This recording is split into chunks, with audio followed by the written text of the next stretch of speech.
गंभीरने एकतर consciously transition करवलंय. May be लोक काही म्हणतील की त्याला ते हिरो वर्शिप, त्याला जे ब्रँड करणं जे असतं प्लेअरचं, त्याला ते सगळं बंद करायचं होतं.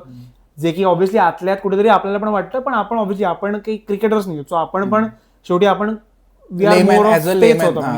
आपण पण सगळ्यांना गॉडच बनवलं की सचिन असेल त्या काळात, धोनी असेल त्या काळात, किंवा विराट, रोहित जे काय असतील ते. सो गंभीरने एक तर तो डिसिजन घेतला ज्यासाठी लोकांनी त्याची खूप मारली, खूप वाजवली.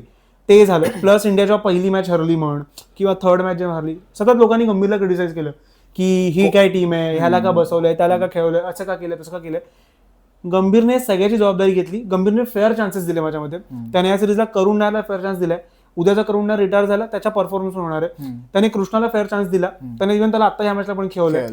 सो ते म्हण, इव्हन गिलच्या कॅप्टन्सीवरती गिलला कॅप्टनशिप देणं, गिलचा बॅटिंग परफॉर्मन्स तेवढा चांगला नाहीये टेस्टमध्ये आणि तरी त्याच्याकडे कॅप्टनशिप देणं हा खूप मोठा कॉल होता, जेव्हा की रिषभ पंत तुझ्यासाठी परफॉर्म करतोय एवढा. करेक्ट आहे. आणि राहुलकडे एक्सपिरियन्स आहे. या सगळ्या गोष्टी असताना त्याने गिलला चूज केलं, keeping future in mind. So माझ्या मते ह्या अख्ख्या विजयाचं क्रेडिट जेवढं गिलला जाईल, जेवढं या 11 प्लेयर्सला जाईल, तेवढंच गंभीरला पण जायला हवं.